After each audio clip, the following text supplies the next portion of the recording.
Before we jump into this insane showdown, drop a comment and tell me, where in the world are you tuning in from?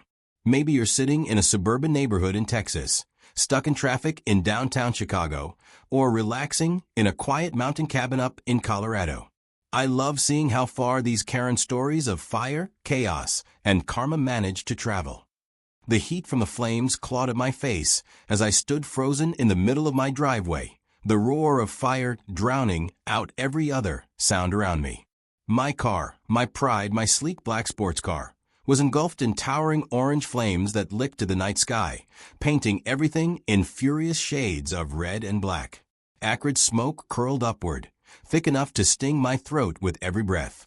The sharp metallic crackle of burning aluminum mixed with the hiss of rubber tires melting into molten tar. The smell of gasoline was overpowering, suffocating, and it told me everything I needed to know. This wasn't an accident. Someone had done this on purpose. And then I saw them, standing at the edge of my driveway, their bloated silhouettes illuminated in the pulsing firelight, were Ava and Ashley, two sisters who had become the neighborhood's curse. Their mouths were wide open, screeching at me with the venom of women who lived off rage and entitlement. Ava, the older one by a year, had a red fuel can still clutched in her stubby fingers. A sick grin spread across her sweaty face. Her floral blouse clung to her like a gaudy costume, chest heaving as she yelled something I couldn't quite hear over the roar. Beside her, Ashley waved her arms wildly, her short brown hair sticking to her flushed cheeks, spit flying as she screamed insults in my direction. They were proud of what they had done. The fire crackled louder, punctuating the horror of the scene. My neighbors had begun peeking out from behind curtains and through half-open doors, some frozen in shock, others fumbling with their phones. No one dared get too close. The Karens of the neighborhood were infamous, and everyone knew better than to confront them head-on. But me? I wasn't just another neighbor. I clenched my fists, every muscle in my body screaming to charge forward, to rip that red fuel can from Ava's hand and shove their smug faces into the dirt. But I forced myself to stay still, staring at them instead with a calm I didn't even recognize. My jacket was zipped up to my chin, the bold yellow letters of Department of Justice printed across the back hidden in the shadows. They had no idea who they were screaming at. To them, I was just the guy who kept his lawn neat, the quiet neighbor who waved politely but rarely said more than a sentence. They didn't know I was a federal prosecutor, and tonight they had signed their own death warrants without realizing it. Hope you like the show. Ava shouted suddenly, her voice piercing the chaos, thick with arrogance. She raised the fuel can above her head like a trophy. That's what happens when you think you're better than us. Ashley cackled, her voice hoarse. Bet that fancy job of yours doesn't mean much now, huh? Let's see you drive this to work. My car collapsed inward with a thunderous pop as the windshield shattered, spraying shards of glass across the driveway. The sight dug into me like claws, twisting deep in my chest. That car wasn't just metal and paint. It was years of work, late nights spent chasing justice in courts across the country. Every hour of sacrifice poured into something tangible. And in seconds, they had reduced it to nothing but smoldering wreckage. I took a step forward, letting the glow of the flames light up my face. Their grins faltered just for a moment as my eyes locked on theirs. Ava shifted, the confidence draining ever so slightly as if some part of her finally realized she'd crossed a line. Ashley muttered something under her breath, her laughter cutting off awkwardly.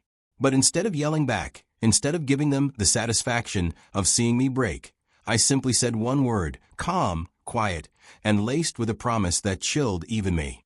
Done. It silenced them. Ava blinked, her fuel can lowering an inch. Ashley's lips parted as if to spit another insult, but nothing came out. For the first time all night, the fire wasn't the loudest thing in the air. The silence pressed down on all of us, broken only by the groan of metal collapsing in the blaze. I turned away from them, pulling out my phone. My thumb hovered over the screen, and their panic began to resurface in stammered protests. "Wow, what are you doing?" Ashley's voice cracked. "You can't call the cops on us." Ava barked, though the edge in her voice was thinning fast. I didn't answer. The truth was, calling the police wasn't my plan. Not yet. This wasn't just about revenge, it was about precision.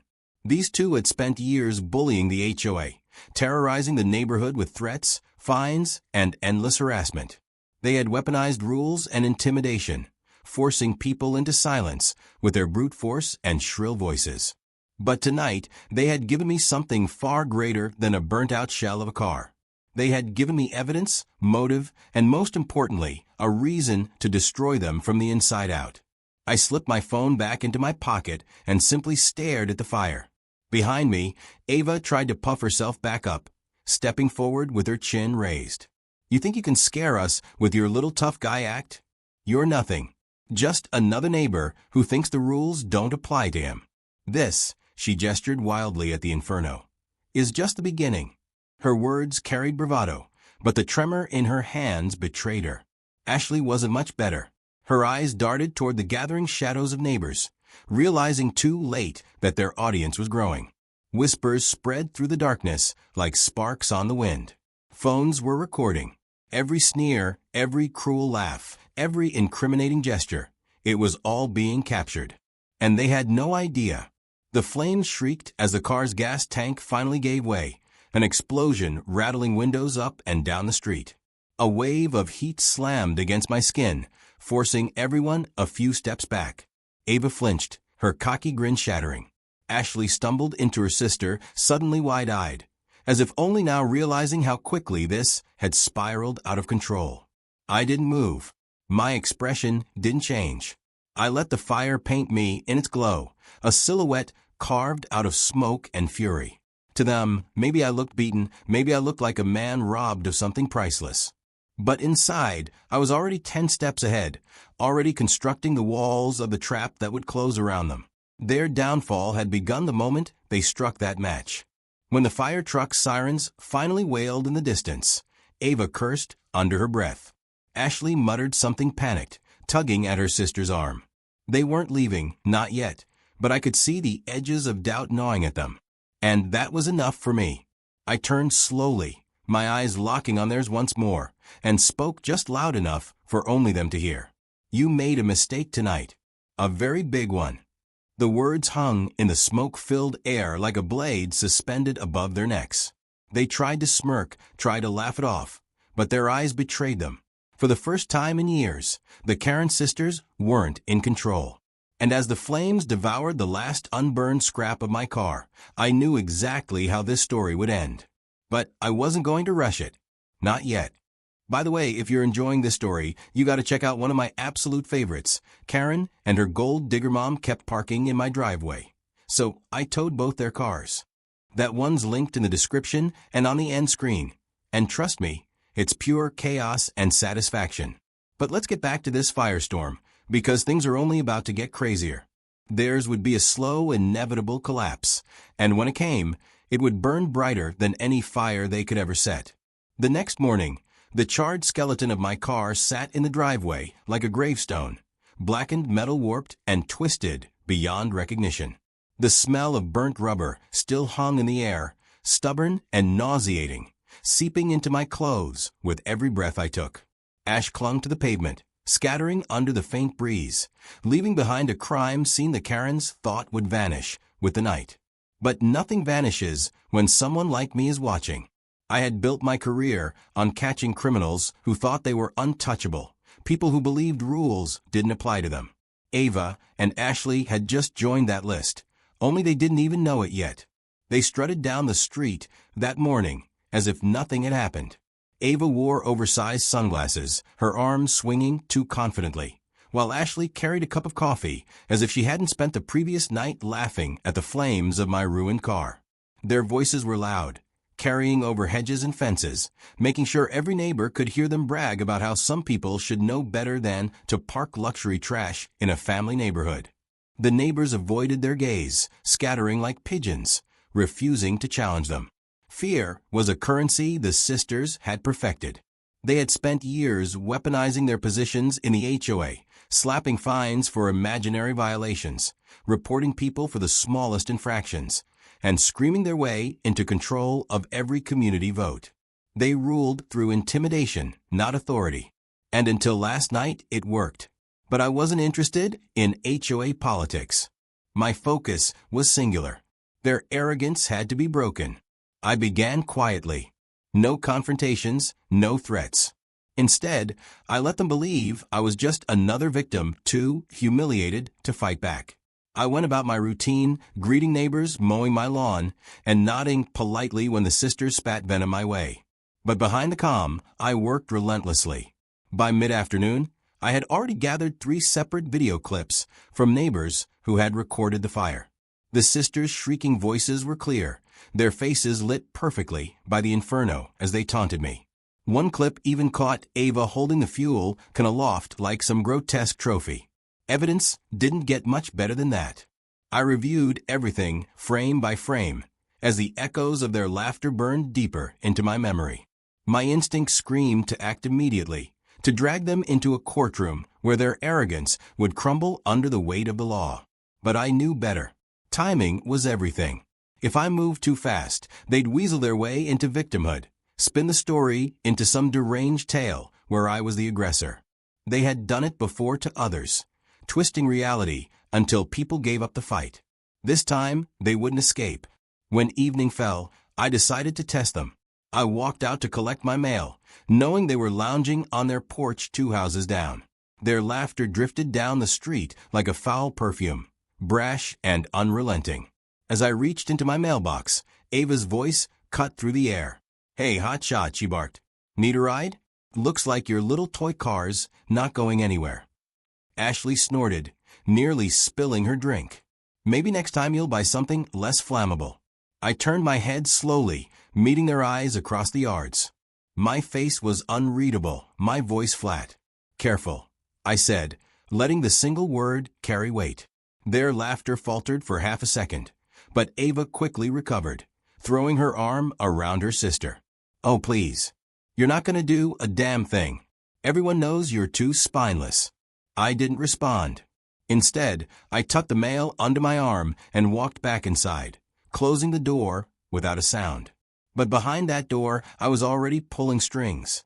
I drafted a report that night, outlining every detail of what happened. Dates, times, witness statements, evidence logs. It read like a case file pulled from any federal prosecution I'd ever handled. Only this time, the defendants weren't mobsters or corrupt officials. They were 2 self-satisfied women who thought suburban dominance made them invincible. As I typed, I imagined their faces when the truth unraveled, when every smug word would be played back for them in a courtroom, every sneer dissected by a jury. The vision kept me sharp, kept me from letting the anger consume me. Anger was messy. Precision was deadly. The next few days, I allowed them to think they had won. Ava and Ashley paraded around the neighborhood like conquering heroes, laughing loudly about teaching lessons and putting people in their place. They pushed harder, emboldened by my silence, targeting others now with their newfound confidence. An elderly couple down the street received a violation notice for unsightly decorations. A young family was screamed at for letting their kids chalk on the sidewalk. The sisters thrived on control, feeding off the fear they created. And yet, every cruel act they committed only sharpened the knife I was preparing for them. Each neighbor they terrorized grew bolder behind the scenes, slipping me screenshots, videos, and testimonies. One by one, people began trusting me, whispering their stories late at night, as if speaking too loudly might invite retribution. It wasn't long before I had a mountain of evidence that painted the sisters not as victims, but predators who had been terrorizing the community for years. Still, I wasn't ready to strike. I wanted them to dig deeper, to hang themselves with their own rope. So I staged a small test. I parked a rental car in my driveway, nothing flashy, just a basic sedan. The next morning, I woke to find a crude note taped to the windshield. Scrawled in thick marker, it read, "Your kind don't belong here." It was ugly, desperate, and exactly what I wanted. The handwriting was sloppy, but undeniably Ava's. She had a habit of writing her letters with a sharp upward tilt, a quirk I had already documented. Ashley, meanwhile, couldn't resist gloating. She whispered to a neighbor at the community park that the prosecutor's learning his lesson. And now I had confirmation. That night, I sifted through everything, laying it out piece by piece across my dining table. The videos of the fire, the note, the recordings of their threats, the testimonies of neighbors. A case so airtight it could suffocate them. But I wasn't building this for a courtroom. Not yet. I wanted something grander. Something public. The thought of it made my chest tighten with anticipation. A plan was forming, not just for justice, but for humiliation. They would fall in front of everyone they had tormented.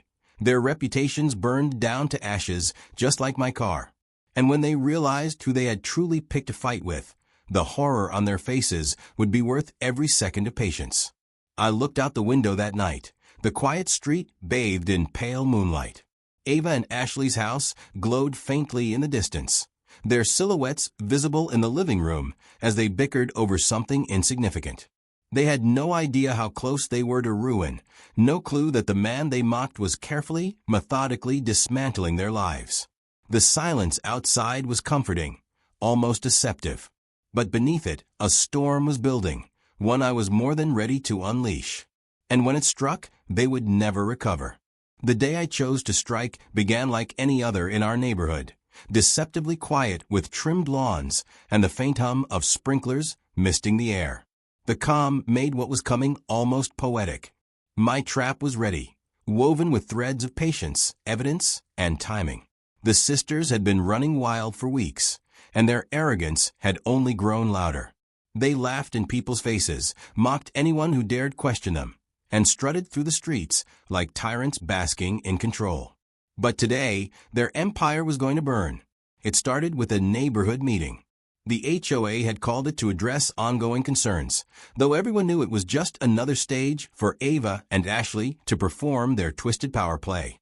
The community center buzzed with low murmurs as people filed in, folding chairs scraping against the polished floor. I sat near the back, silent, letting the sisters revel in the attention. They strutted to the front, Ava in a blindingly loud floral blouse, Ashley in something equally garish, both grinning like hyenas. "Let's get this started," Ava barked, slamming her papers down on the table. "We've got serious violations to discuss, and frankly, I'm sick of being ignored." Ashley leaned forward, eyes scanning the room like a predator. "People think they can break rules, destroy property, and act like they own this place. Not on our watch." The irony nearly made me laugh, but I stayed quiet, waiting. The meeting dragged on, the sisters spewing accusations and threats at anyone unlucky enough to catch their eye. A young couple was berated for parking too close to the curb. An elderly man was scolded for having weeds in his garden. Each victim shrank under the sisters' assault, too weary or afraid to fight back. That's when I rose from my chair. The sudden scrape of metal on tile drew every eye to me. "I think," I said evenly, "we should discuss something else first." Ava's face tightened. "Sit down. You don't run this meeting." "No," I agreed, pulling a small remote from my pocket. "But I do run this." The projector screen at the front of the room flickered to life, and a video filled the space with sound and light. Gasoline sloshing, Ava's shrill laugh, Ashley's mocking taunts. The camera zoomed in on the flames that devoured my car, their faces lit up in grotesque joy. The room went dead silent, the only noise the crackle of fire echoing through the speakers. Gasps broke out. Neighbors shifted in their chairs, their eyes widening with shock and disgust. The sisters froze, their bravado cracking in real time. Ava lunged forward, her voice sharp and panicked. "Turn that off. That's illegal. You can't." Her protest was drowned out by the next clip. A shaky phone video, recorded by another neighbor, caught Ashley whispering about teaching the prosecutor a lesson. The words hung heavy in the air, undeniable. A ripple of murmurs surged through the crowd. I stepped closer, my voice cutting through the tension like a blade. "For weeks, you've terrorized this community. You've bullied, threatened, and destroyed. But last month, you crossed a line. You committed arson. And you were foolish enough to do it in front of witnesses." Ashley's face had drained of color. Ava sputtered, trying to regain her footing. "You're lying. This is slander. You can't just—" "Actually," I interrupted, pulling a folder from under my arm, I can. Because unlike everyone else here, I'm not just your neighbor. I opened the folder, letting the bold letterhead shine in the light. I'm a federal prosecutor, and everything you've done has been meticulously documented. The room erupted. Gasps, whispers, even a few cheers. The sisters staggered back, their mouths opening and closing like fish gasping for air. The weight of the revelation crushed them in front of everyone they had spent years tormenting. Ava tried to laugh it off, but the sound was brittle. You're bluffing. You wouldn't risk your career over us. I stepped closer, my voice low and cold. You set fire to my car with a gas can in your hand. That isn't just reckless, it's a federal crime. And now everyone here knows it. The sisters looked around desperately, but there was no sympathy left. Neighbors who once avoided their wrath now glared with unrestrained fury. Phones were raised, recording every second of their unraveling. Their empire of fear had collapsed in an instant. That's when the sound of sirens filled the air outside. The color drained completely from Ashley's face. Ava muttered something incoherent, her bravado gone, replaced with the hollow panic of someone realizing the game was truly over. The doors opened, and uniformed officers stepped inside. Every eye in the room followed as they moved forward, the metallic click of handcuffs echoing like a final judgment. Ava Richardson, Ashley Richardson, the lead officer announced, his voice steady. You're under arrest for arson, destruction of property, harassment, and multiple counts of criminal intimidation. The sisters erupted into frantic protests. Ava kicked against the floor, screaming about conspiracies. Ashley begged, her shrill voice cracking as tears streamed down her cheeks. But no one moved to help them. Not one neighbor lifted a hand. Phones kept recording, eyes stayed fixed, and the sisters' pleas fell on ears that had endured too much for too long. As the officers pulled them toward the exit, Ava's gaze locked on me, wild and desperate. You'll regret this. You hear me? You think you've won, but you haven't. I met her eyes without flinching. No, I said quietly. This was never about me winning. It was about you finally losing. The doors closed behind them, and the room exhaled as one. The silence that followed was heavy, but this time it wasn't fear.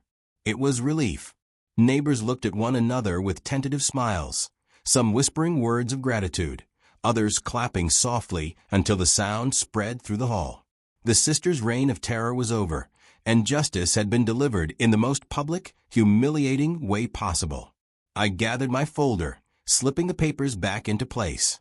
People approached, thanking me, shaking my hand, their eyes bright with something I hadn't seen in a long time. Hope. For years, they had been silenced, too scared to stand up. Tonight, they had watched the mighty fall, and it changed everything. Later, as I walked home beneath the glow of streetlights, I passed the blackened husk of my car still sitting in the driveway. The sight no longer filled me with rage. Instead, it stood as a reminder. Sometimes destruction is necessary to build something stronger. The Karens thought they had broken me that night, but all they had done was hand me the weapon I needed to end them. The neighborhood was quiet again, but this time it was a peace that would last. Their shadows no longer loomed over every doorstep. Their voices no longer poisoned the air. They were gone, and the community was finally free. I paused at my front door, glancing once more at the street where neighbors now chatted freely, no longer fearful of retaliation. Justice wasn't always clean, and it wasn't always fast. But when it came, it was absolute. And as I stepped inside, a faint smile tugged at my lips. This wasn't just an ending. It was a warning. To anyone who thought power gave them immunity, who believed cruelty could shield them from consequences, the message was simple. And just like that, the neighborhood was free. The sisters who once ruled with noise, threats, and arrogance had been dragged off in handcuffs, their empire of fear reduced to ashes, just like my car. Justice had a way of circling back, and when it did, it hit harder than they ever imagined. I walked home under the quiet glow of the streetlights, finally at peace, knowing their downfall was permanent and their karma well-earned. If you enjoyed watching these Karens get exactly what they deserved, make sure to hit that like button, drop a comment about your favorite part of the payback, and of course, Subscribe so you don't miss the next wild story of justice served.